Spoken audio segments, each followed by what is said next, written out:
Hi, this is Lisa, and you are listening to I Love That Movie. This podcast is for movie lovers. It's not an unbiased opinion, it's not a straightforward review, it's just a couple people talking about a movie that they love.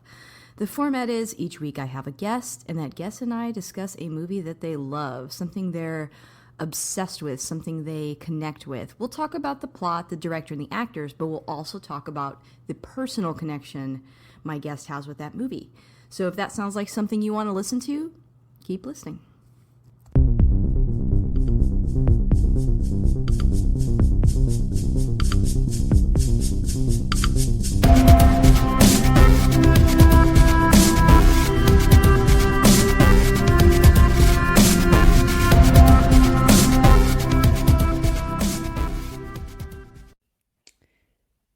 Hey, this is Lisa, and if you want to catch up with me on X or Twitter, find me at ILTM Podcast. I'm also on Instagram at I Love That Movie Podcast, all one word. And I also have a Patreon. The show is always free, but if you want to support me on there, you can. That's at patreon.com/I Love That Movie, all one word. And if you sign up, you get a bonus episode every week of just everything else I'm watching besides what we cover on the show. So we have a lot of fun on there, and sometimes we have interviews and other things on that side as well. But thank you so much for listening today. If you do like the show, please take a moment to rate us. That's how new listeners find us. I have a returning voice on the show. I've got Jay. Say hi, Jay. Hello, everyone. Thank you for having me on again, Lisa. Of course. Thank you for coming on. Yeah, absolutely. So, Jay, if people haven't heard you on the podcast before, would you mind introducing yourself just a bit? Yeah, I'm Jay Yaws. I do a lot of just things about on the internet, just mostly comic related, silliness and fun with my own blogs and other blogs I'm a part of. But just I don't know what else to say. I've been on here twice before. I think it was I think Almost so, yeah. Famous. Yeah, Almost Famous and Sky Captain in the World of Tomorrow. Um, Oh, great. yeah, I'm just a dude who enjoys movies. I also love that movie. So, there we go. Yeah, thank you so much for coming back. And for those that haven't heard the show before, our listener or our guest actually picks the movie. So what movie did you choose to talk about today? I chose 2007's Lars and the Real Girl. I'm so glad you chose this movie. This is probably like one of my favorite films, and it was so enjoyable to go back and Mhm. rewatch it. For those listening at home, if you're looking for where you can view this, I actually watch it on Tubi.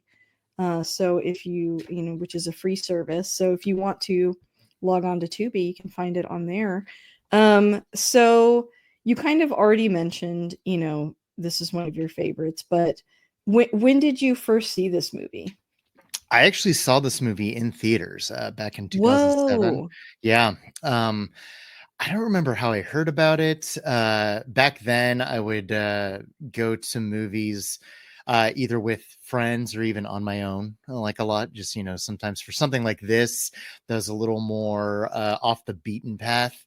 I saw this by myself. I was surprisingly in a fairly packed theater. I remember there being a lot of people in there when I went and saw it, but I don't remember if I saw like previews for it or if I just read about it like online or in a magazine or something. But the premise seemed interesting to say the least. But I felt that it looked like something that could potentially, have a lot of heart to it. And I mean, spoiler alert, it certainly does go some places that you might not expect based off the overall concept of the film.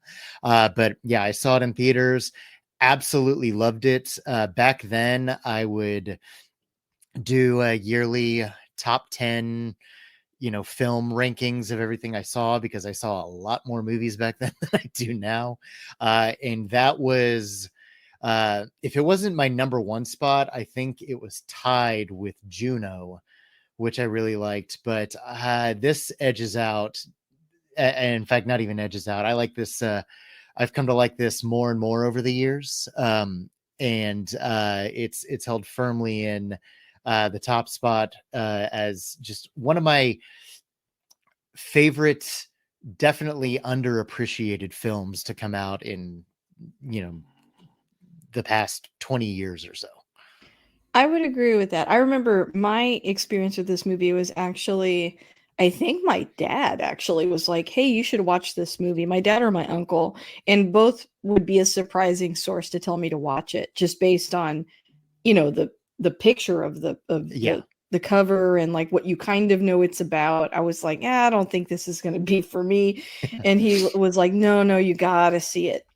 And so I did, and yeah, I mean, I remember the first time I saw it, had a pretty, positive emotional reaction to it, and then watching it yesterday, I mean, I found myself in tears. I feel like it's such a relatable and sweet story, and that's very surprising if you haven't seen the movie to hear that, So I think you're right on a lot of things you touched on. With that being said, I'm going to go ahead and read a quick synopsis that I got from Wikipedia. But if you haven't seen the show or the movie yet, I would pause here and go watch it because we're not going to have like a spoiler-free spoiler, part of this show. It's just all going to be talked about. So you might want to pause here. But if you're still with us, here is the synopsis. Extremely shy Lars finds it impossible to make friends or socialize. His brother and sister in law worry about him, so when he announces he has a girlfriend he met on the internet, they're overjoyed. But Lars's new lady is a life size plastic woman. On the advice of their doctor, his family and the rest of the community go along with his delusion. That's the story in a nutshell. That's pretty succinct. Yeah. Yeah. And I mean, there really isn't a lot to necessarily, I mean, it's not a movie that necessarily has, spoiler aspects to it. I mean, Right. like with any movie, you kind of want to be surprised and everything, but it's nothing really shocking happens in the movie. It's more what I really like about it is it's more just about the themes, and especially, we'll get into it, the tone of the film and the heart and sincerity at the center of it that really makes it special. I agree. I saw that it's directed by Craig Gillespie, who also directed I, Tanya, which is a movie I really liked. And also I think takes a character, I mean, it's pretty different, but it's the Yeah. same in that that it feels like it's very like small town. It feels very, taking a character that maybe you wouldn't ordinarily empathize with so much and really showing you their humanity. And then I also read that it was written by Nancy Oliver. And, honestly, I thought about it watching it this time. I was like, I wonder who wrote this. And then I really did think that there was something to it being written by a female writer. And I'll talk about Hmm. why later, but I think that the way I think masculinity is portrayed is very sensitive and a little bit different. And I really liked that about it. Yeah, absolutely. This movie was actually only shot in 31 days, which I mean, I feel like, it's an indie film, it looks like. So, I mean, that's kind of understandable. And then my other like little quick tidbit that I read was that the scene where Lars and Bianca are about to enter the party was improvised by Ryan Gosling, as well as, and this is one of my favorite scenes, but the scene where he performs CPR on Mango's teddy Hmm. bear. Yeah. It's very cute. And I this time watching that scene, I was like, I bet he improvised that. So I thought that was fun. Yeah, and you can Um, tell yeah, by her reaction that it was, but I mean, it's just a great little scene it's just cute. Yeah, in isolation, but also plays well into like his growth in the film too. agreed. So, what do you want to talk about next? Maybe the casting? Yeah, it's a really, really good, strong cast with a lot Hmm. of I mean, Ryan Gosling is the biggest name. Sure. But then there's Paul Schneider, who Hmm. plays his brother Gus. Ryan Gosling is the titular Lars, of course. Yes. Uh, Paul Schneider, who was on Parks and Rec for the first two seasons. Yeah. He plays his brother. Emily Mortimer, who's always great, plays his sister-in-law Karen. Kelly Garner, I think her name is. She plays Margot, who Hmm. is uh, if you want to take a play off the title, she is another real girl, quote unquote, in the movie Yeah. that plays into Lars's story. Oh gosh, it's Patricia Clarkson plays the doctor, and she's fantastic. And Yeah. then She was super familiar to me too. Like I feel like I've seen her in so many things over the years. yeah, so that's the core cast, and then of course there is Bianca, who is played by A real doll. a real doll. we'll we'll Yeah. we'll say that. Yeah, it's a really good cast. I really like Emily Mortimer. I remember Hmm. I feel like she was having a real moment during this time in like the early 2000s. I'm trying to remember the name of the movie. I want to say it was called Trans-Siberian. Have you ever seen that movie? Oh yeah, that one. I mean, Yeah. that's a good movie, but it's intense. That one's intense, and I feel like that was her, I think. Yeah, it was her. Yeah. Wasn't Woody Harrelson in it and Kate Mara, Yes. I think? Yeah, and it was like one of those she was kind of like an indie movie darling. You know, you just saw her in a lot around this time, but I really like her character here. And then you mentioned Paul Schneider. I was thinking last night, I was like, what's he from? The Office or something? And then like, oh yeah, duh, Parks and Rec the first couple seasons. He was kind of an unlikable guy. I think he plays a slightly more likable character here. Yeah, But when he was replaced by Adam Scott, I think that was a better fit, but yeah. like He he was does a great job in definitely this movie. he was definitely cast for the show that they originally seemed to want to make, but then as Parks and Rec kind of became a little more broad and goofy, his character just didn't fit. So no fault of his own. It's just clearly he wasn't part of the same show anymore. Yeah, exactly. Like I think Parks and Rec kind of took on a much sweeter, kinder undertone in like the second or third season, and he Hmm. didn't really fit that vibe, but that wasn't Yeah. his fault. No. Um, but yeah, I think it's a great cast. I watched a couple interviews with Ryan Gosling, and a lot of people just praised the way he makes Lars such a real person. He's got these like mannerisms and I guess like repetitive behaviors that he does, and it feels very, very real. And he had a comment that I'd never thought about before, but I thought was interesting. He said that he credits, a lot of it to Lars, like the way that Lars is written. He just kind of Hmm. found his voice in it. And he said he wishes sometimes that it was like a plane that he could see other people's takes because that was just the take he happened to have. And I thought, I don't know, just was a very humble and kind of interesting perspective. Yeah, and that goes back to like one of the things that I particularly love about the movie and his performance in particular, because like we said, the plot, the concept itself is pretty outrageous and Sure. ridiculous, um, just on paper, but thanks to all of the performances, Gosling and Mortimer and Schneider and Garner and everyone in the movie, and especially the incredibly sincere and even tone that Gillespie strikes as the director, Yes. and the way that the story is written, it could have easily gone off the rails as a very crude and lewd comedy, but Yeah. it never veers that way. There are some comments in the movie purposefully, I think, to kind of contextualize it, that it's Yes. not supposed to be that movie. Like when Lars goes to that party that you mentioned, and Yeah.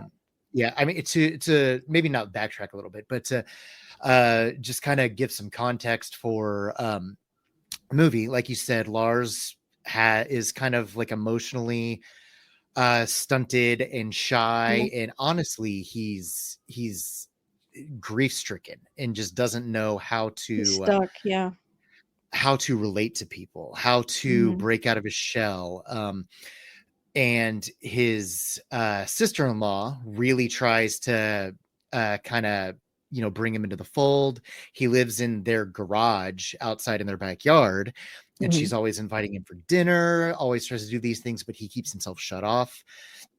But he just can't. He keeps himself locked in and closed in. Just has kind of has a routine, sticks with it, doesn't want to open himself up because, as you find out, there's a lot of emotional and even psychological damage from the death of his mother. We find out.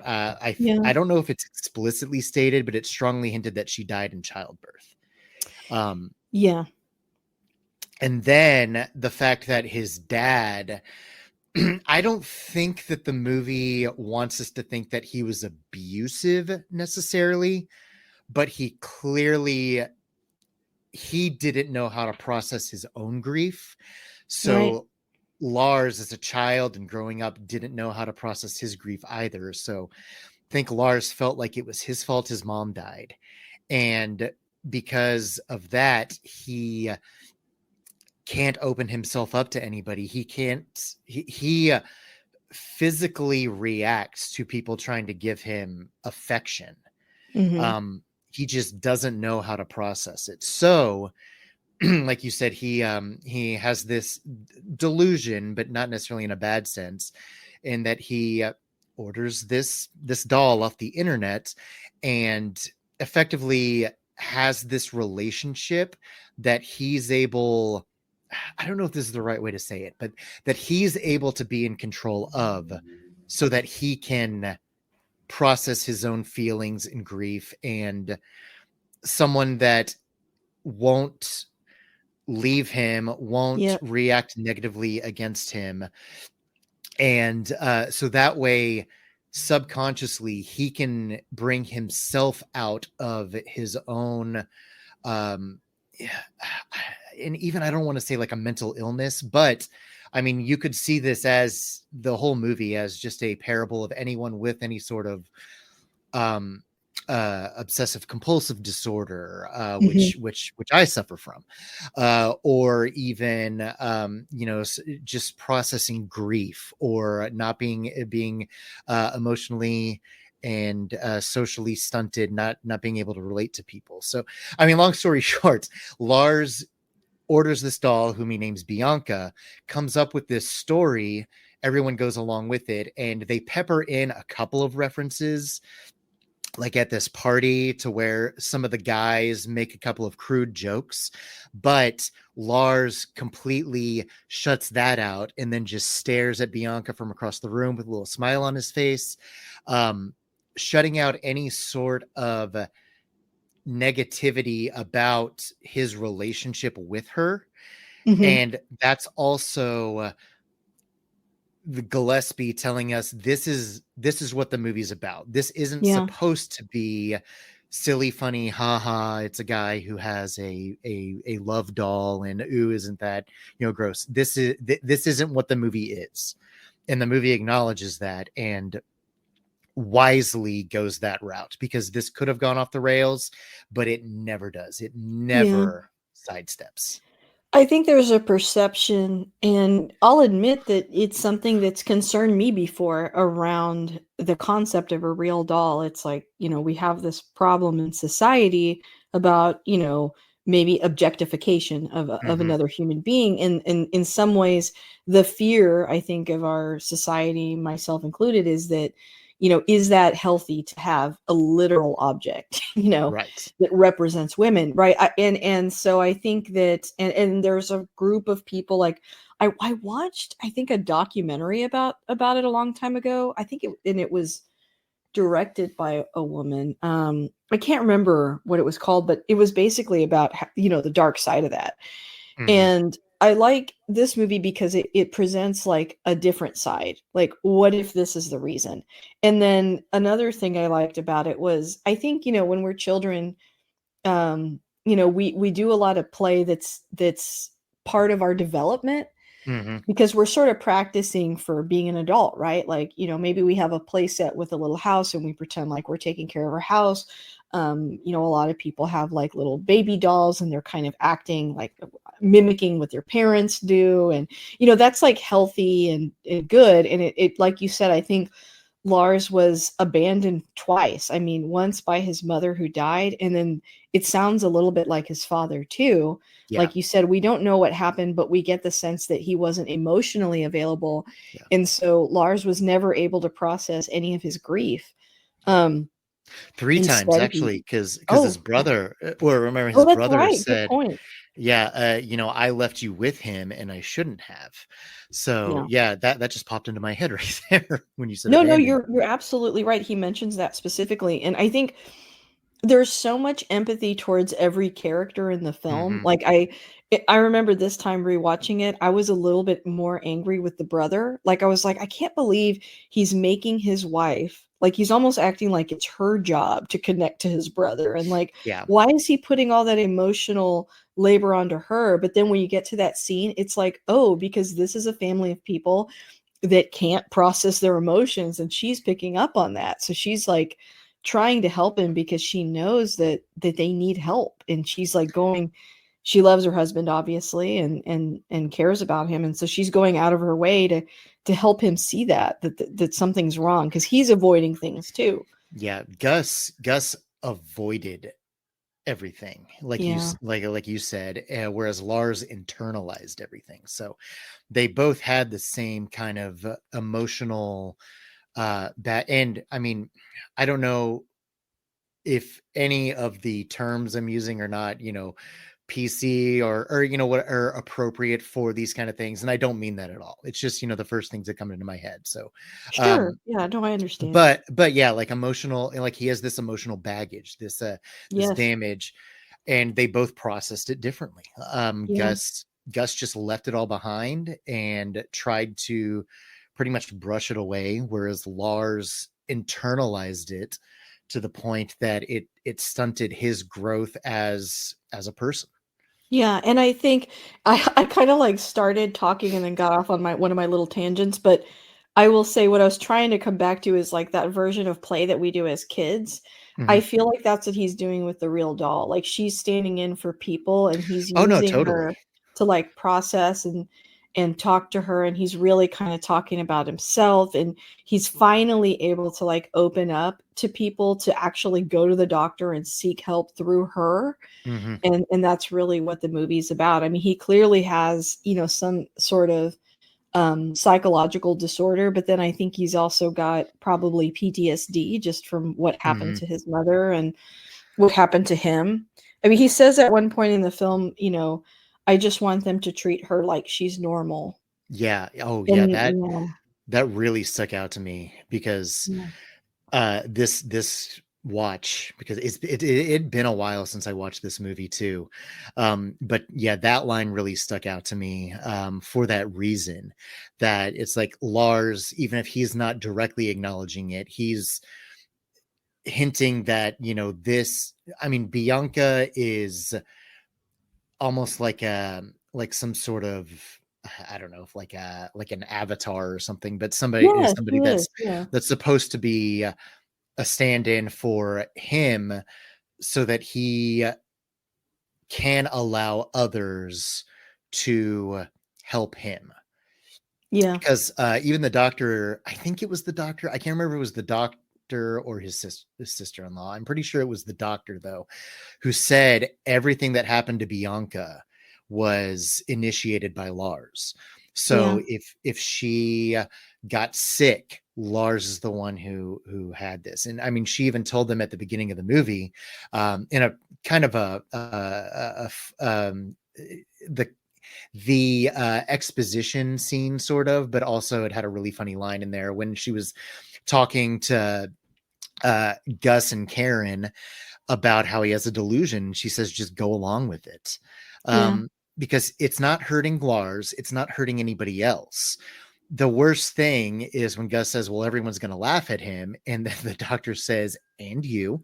But um, um, it's what Lars needs. He's initiating this. He clearly has found something that will help him. Yeah. Karen opening herself up and trying to bring Lars to them obviously never worked. Gus, just kind of brushing things off and saying, I mean, he's Lars, he's fine, that's just how he is. That obviously doesn't work. Lars has finally found something that will allow him to slowly relate to people. So Dagmar, the doctor, says, let him do it. And then over the course of the movie, she says everything that has happened to her has been because Lars initiated it. So he's clearly making progress, whether we realize it or not. Yeah, and there's so many moments with her, I think with Bianca. Mm-hmm. There's so many elements about her. Like he talks about, oh, she's from Brazil, and so she's not used to being over here, and da, da, which is really, I feel like, just a way of him saying like, I don't feel like I fit in, and Mm-hmm. so how convenient to like have somebody that's outside of this, Yeah. to come in and who can relate to like never having fit in here Yeah. before. But it also Yeah. helps him to be able to say, this is why I'm the one who relates to her the most. Yes. Yeah. He sets up these rules, quote unquote, so that he's the one that can come up with what she says, quote unquote, and what she does. So he can be the one that moves his and her story along, so to speak. Yeah.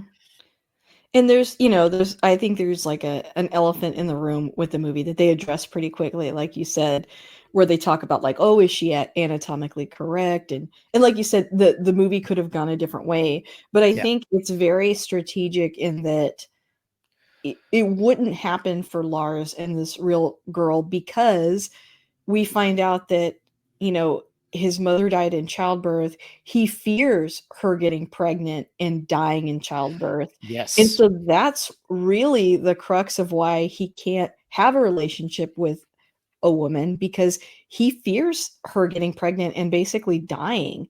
So like all of Bianca's journey is him like processing like kind of a what if scenario a little bit of she doesn't die in childbirth, but she dies and he grieves her and he processes it, and it's like that's something that he needed to do in order to like move on. Yeah, and that's one aspect of his um trauma that I didn't pick up on necessarily before. Same. Uh that there's the one scene where he is talking to the doctor and she mentions, a lot has changed since you were born and now.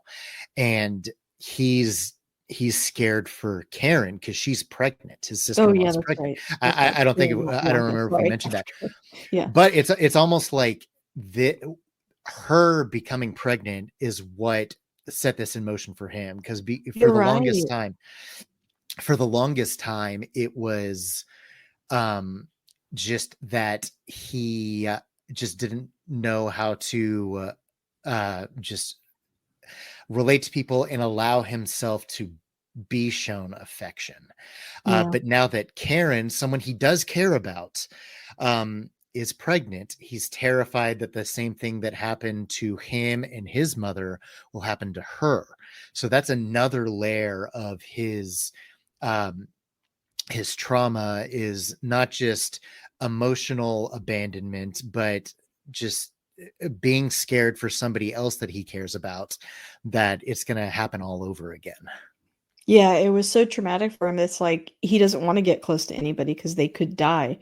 And I think that's why Bianca goes through that whole medical thing. It was him processing the trauma of what happened to his mother through the doll. And if he's Yeah. able to let go and move on, then maybe theoretically he could get close to someone and maybe he could be okay with it. Like he gets all the support in Bianca's death that he never got when his mother died. Like, Yeah. you know, there's a part where he's waiting with her, he takes her back home, then all those ladies come over and they knit and they explain to him like, we're just here to sit with you, we're just here to Hmm. be with you.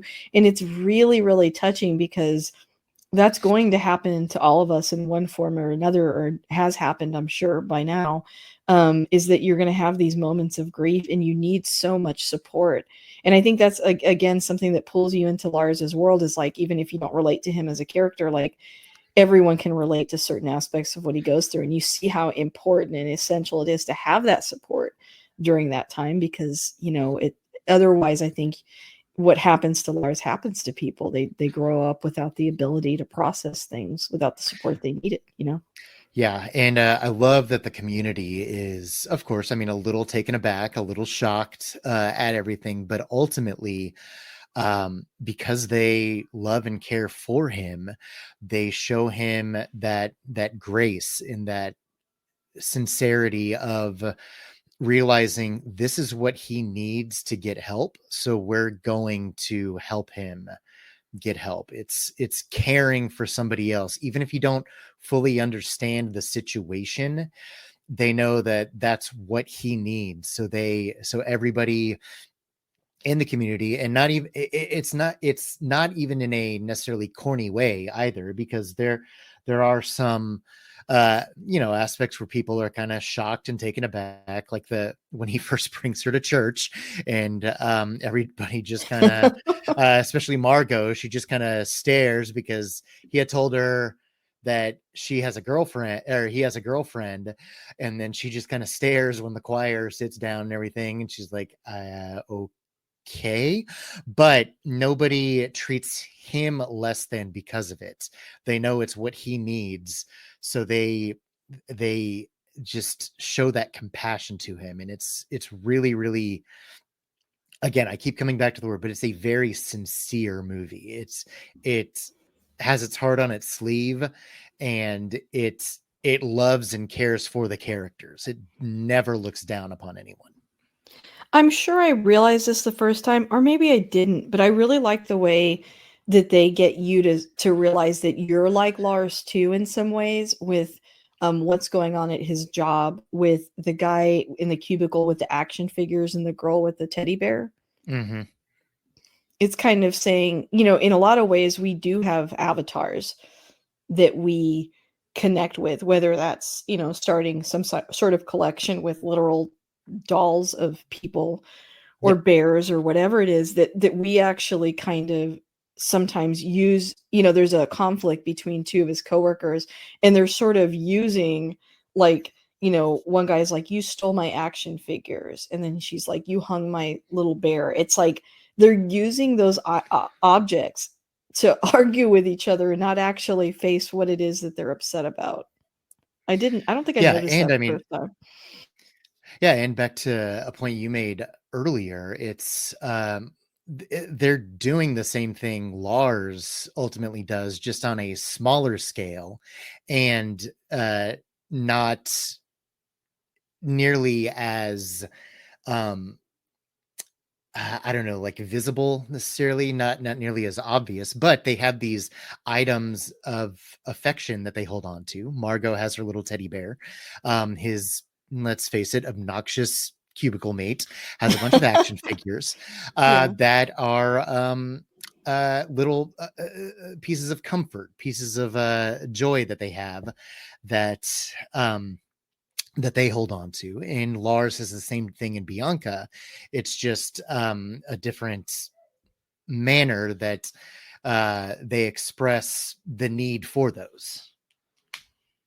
And it's more socially acceptable. It's like we Right. Yeah. all, a lot of people have action figures, myself included, and, stuffed animals and things. And while it is kind of associated with childhood, it's not quite as extreme as what Yeah. Yeah. Lars is doing. Yeah. And I'm not saying, everyone needs to go around with a, life size person and Right. everything, but I mean, it's within the scope of the movie.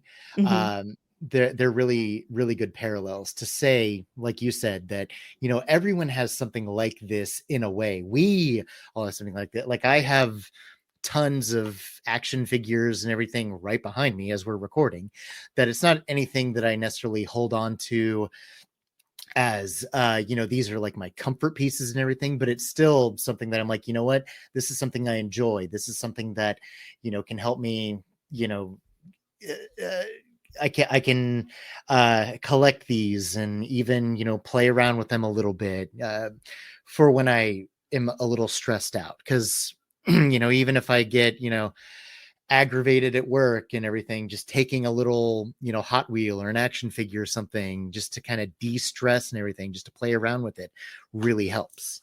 Yeah, I think you're right. I think what's great about this movie is that I think no matter who you are, there's just so much humanity in Lars, in himself, and in a lot of the characters. It's like it's a very relatable film.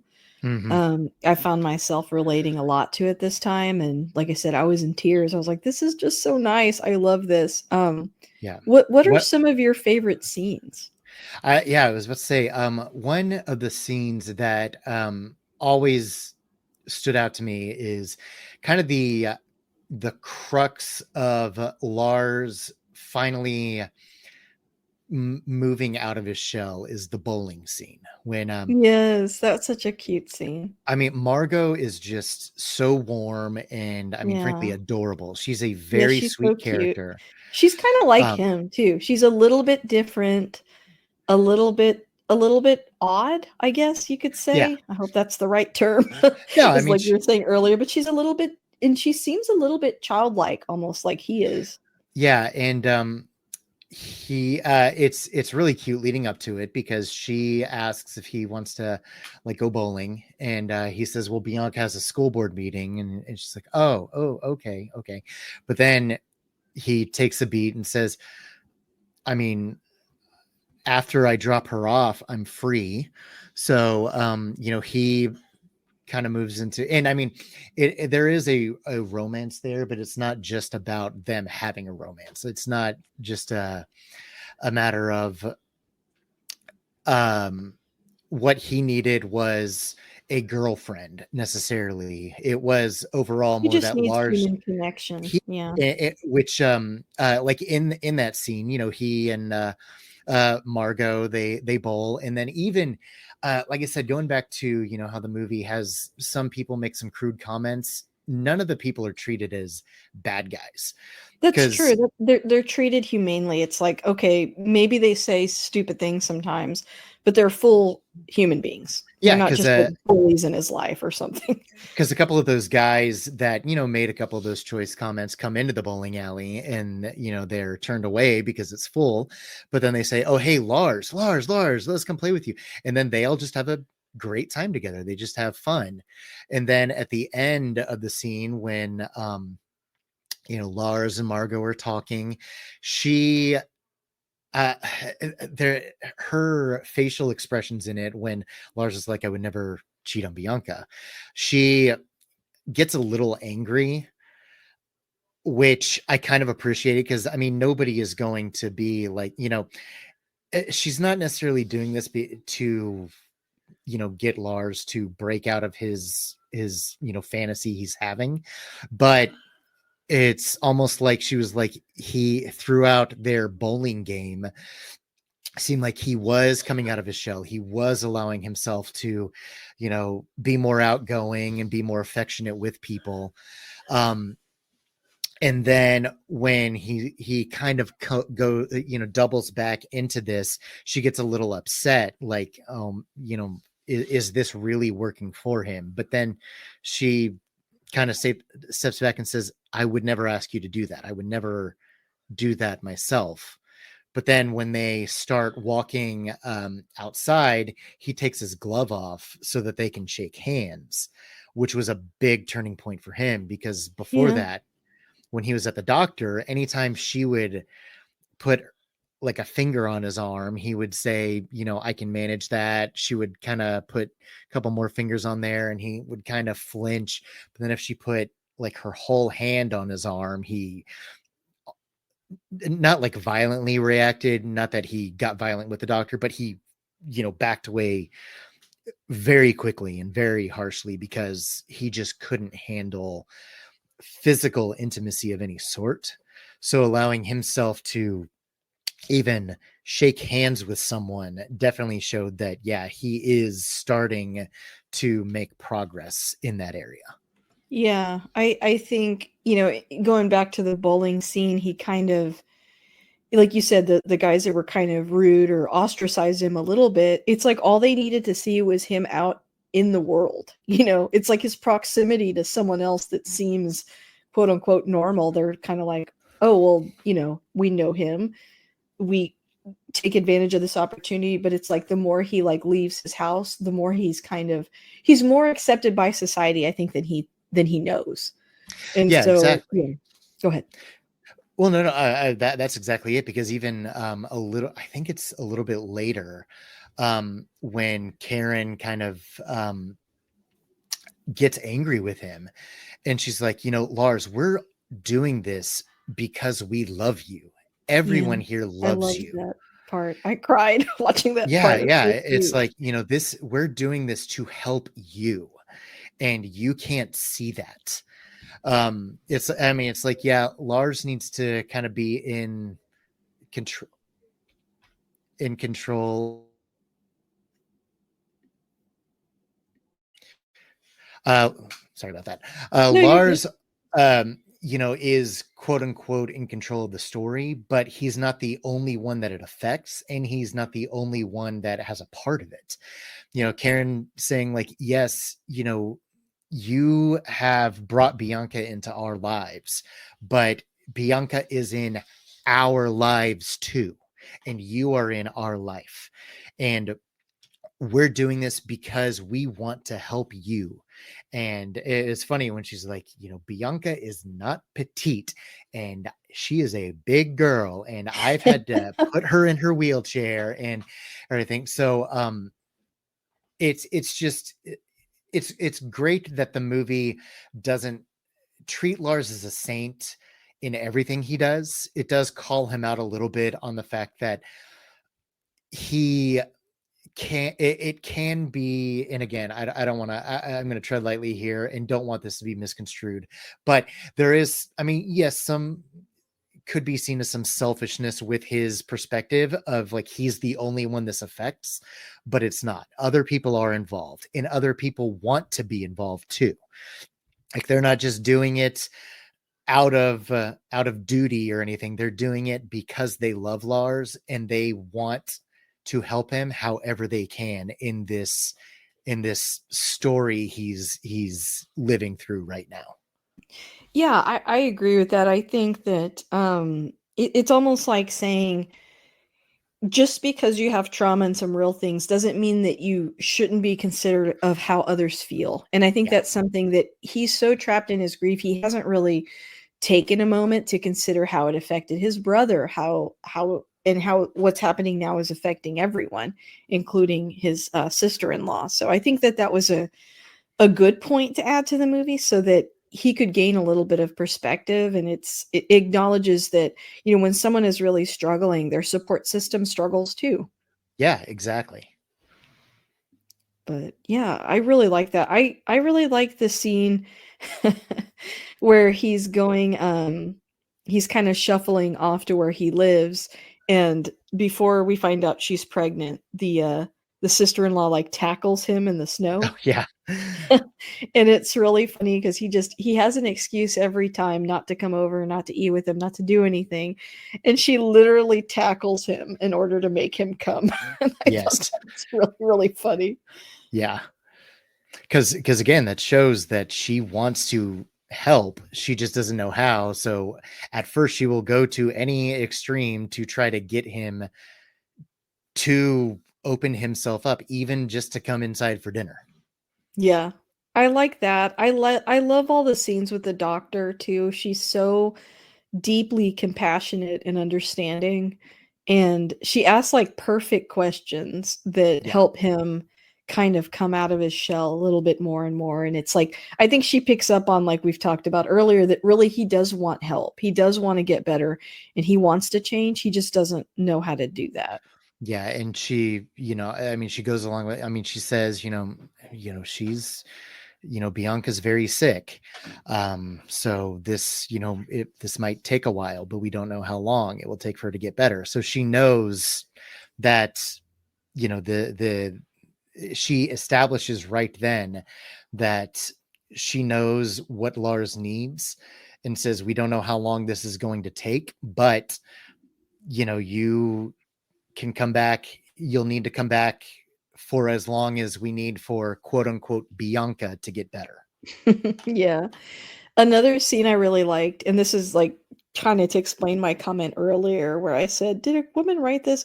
I like the part where and I hate to make everything gender because it really doesn't need to be necessarily, but like just this scene felt like I could tell who wrote it because when he's at the party and there are people at the party kind of making crude comments, he doesn't really acknowledge it, and then he like somebody was like, I need another glass of wine, he gets them wine, he's like listening and talking, and it seems like all the women at the party are kind of falling in love with him. Yeah. And it's like he's displaying these I guess attributes you could say of like masculinity that are different than I think what his peers think women are looking for. And so that's kind of what I meant with that comment. It was like Yeah. he's No, no, like no. I totally yeah. get it.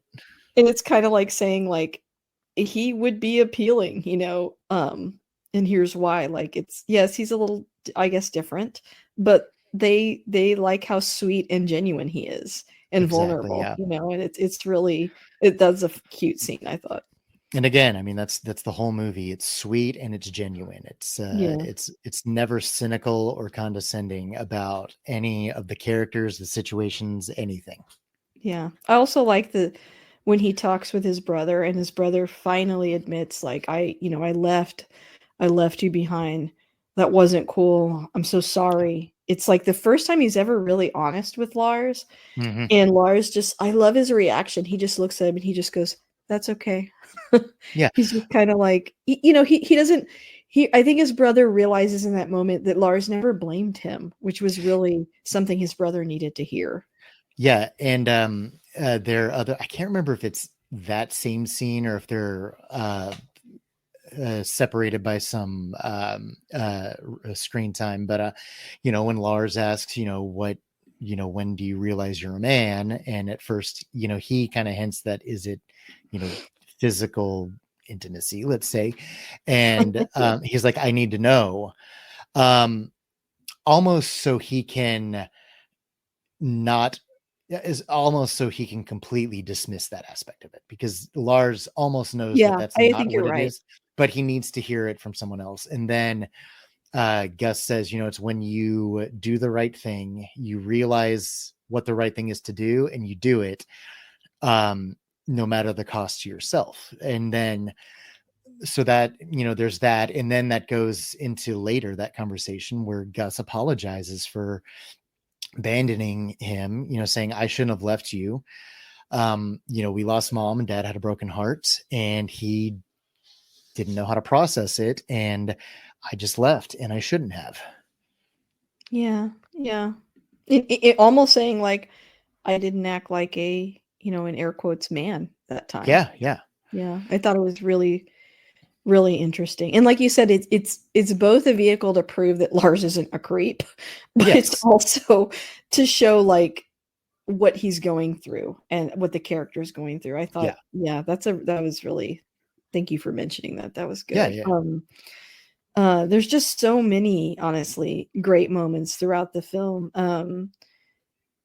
I guess one question I had for you, or one thing I thought about watching it, was like it makes so much sense later why Ryan Gosling was chosen for roles like K in, Blade Runner 2049, or Hmm. even Barbie, right? Like he's got this aspect to him. He really knows how to like embody these roles where he's like a little bit of a loner or a little bit of an outsider, but in an extremely endearing way.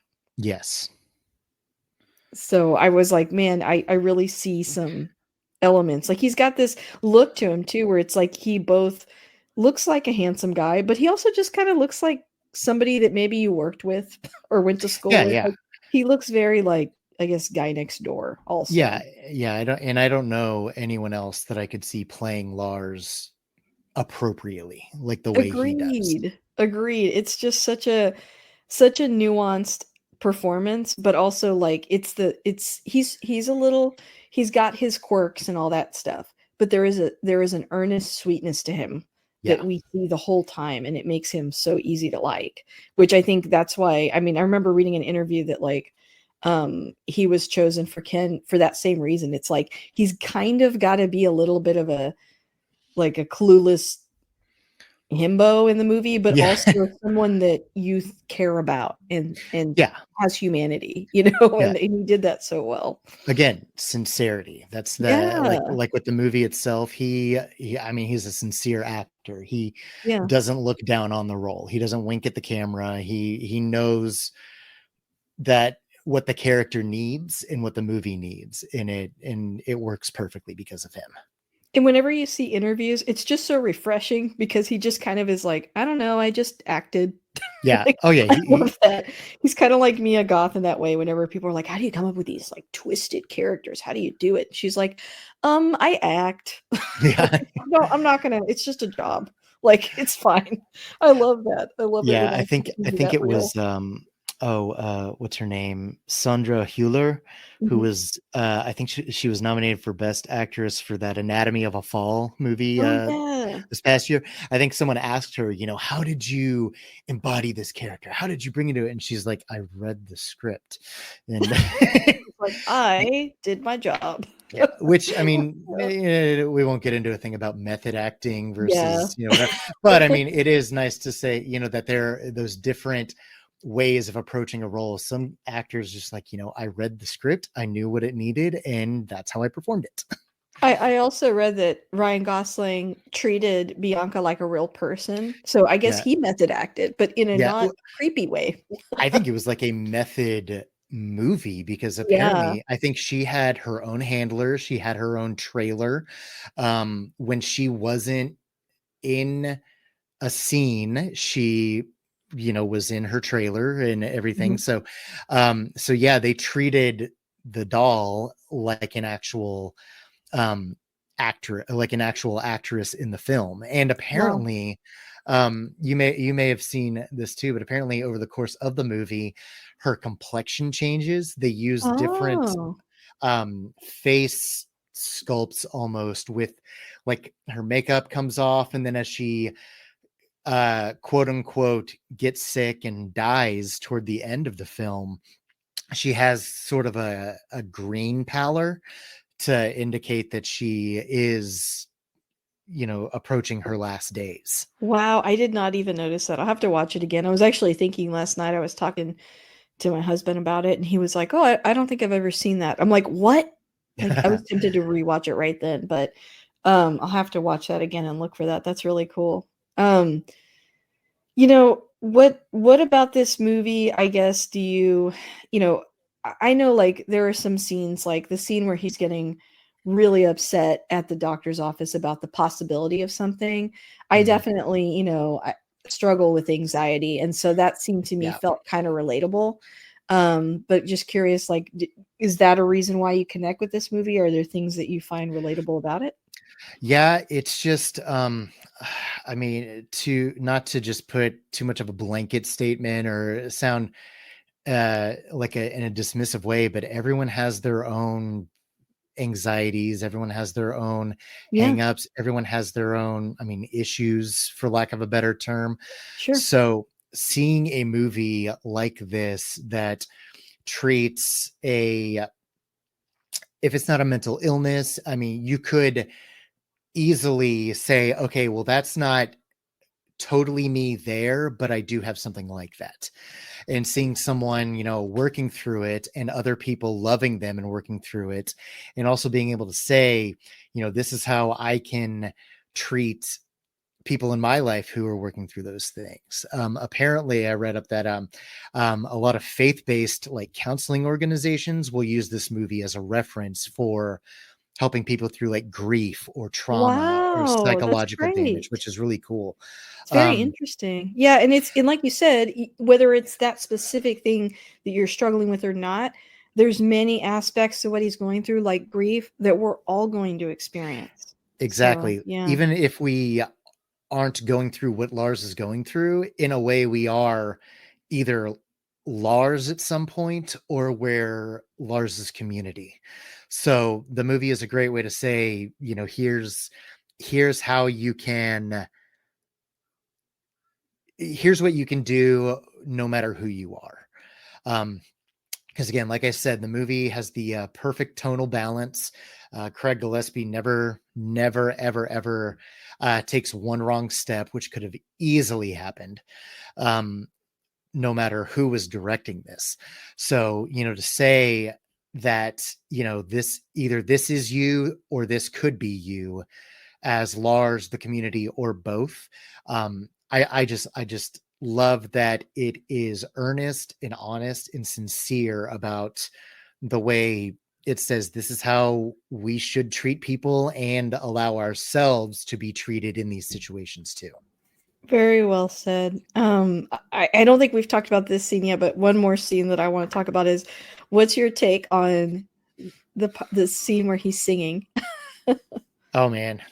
I mean, it was funny, just because, I mean, now, real ones know he was on, the Mickey Mouse Club back in the day. So, I mean, clearly, how to do it. So he Good was just kind point. of hamming it up, but, it was just fun. I think in the movie, it was just to allow him to experience some sense of joy, some sense of goofiness, allow himself to be open in a way that isn't as heavy and serious.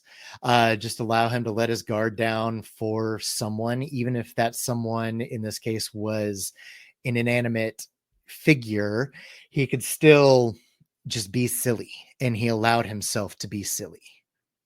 And then there's also a layer of it that it's a little bit like in another movie, like if you play just the audio, it's like it's creepy. Yeah. It's a little bit strange, but it's also like delightful. Like I don't know, I just thought I was like, what a cool touch. Like that seemed improvised to me. Yeah, definitely. Were there any other scenes that we haven't touched on yet that you wanted to discuss? No, I mean, really just like just the final scene. Bianca has her funeral, and Lars has his kind of, he isn't necessarily fully out of it. He probably still has, I mean, steps to take and everything, but he's finally willing to open himself up and asks Margot if she wants to go for a walk. And, she says yes. And then the movie just ends with the two of them, kind of smiling, looking off, excited and open to what, the future has. And I really Yeah. like that, like I said, it is a romantic movie in a way because they clearly have feelings for each other, but it doesn't end with some huge, romantic gesture or, a huge speech or two of them, embracing and kissing passionately. It's just Lars saying, do you want to go for a walk? Do you want to spend time with me? Because I want to spend time with you. And that is the perfect ending for this movie. Completely agree. Well, I guess that brings me to my last couple of questions for you then, and kind of I think you said it there a little bit, but if you had to summarize, like why do you keep coming back to this film? I mean, it's really just, again, the, as a movie and as a piece of filmmaking, storytelling, acting, it's sweet, it's sincere, it's very innocent, it's very charming. Um, Once you get over the initial, wild concept, um, it goes places you wouldn't expect from this movie or even a lot of movies. Um, but even on a deeper level, it's just very therapeutic. It's very warm. It's very comforting. It's very true and honest. And it's well acted. It's well directed. It's very well written. It's shot well, has a very charming score. Just everything about it is just fantastic. Yes, completely agree. And how would you advertise it to someone that hasn't like doesn't know about it, hasn't seen it before? I mean, I would say it's just if you want to see a movie that is about loss, that's about grief, that's about love and compassion and grace towards people, and just different situations and afflictions that don't get touched upon in such an honest way. Um, it's just a great movie to watch and either allow yourself to get a little bit of a breakthrough and healing, or allow yourself to help someone with their own breakthrough and healing too. Yeah, and I think there's other movies that kind of remind me of this, like the movie Her, Mm-hmm. and other films that, like, if you like those types of films that are like, indie films that talk about the human experience in a tender way, I think this is one of the good ones. Definitely. So, Jay, thank you so much for coming on. I guess before you go, is there anything you wanted to plug or anything else you wanted to talk about? I mean, I'm on Twitter, X, whatever, Instagram. My handle is at JAYWS. I'm on the I Love That Movie Facebook page. Yes. And I'm on Letterboxd, also JAYWS. That's my name. I've been starting to do that a little bit more, tracking movies Oh, I've been nice. watching, along with on IMDb too. Been trying to kind of just reel back online presence a lot, just because it can be overwhelming and exhausting. But Yeah. yeah, yeah. But Relate. no, just I mean, if you want to chat, want to discuss anything, just want to whatever, I'm always open. I'm like making friends and having discussions. So yeah, thank you once again for having me, Lisa. This was always a pleasure.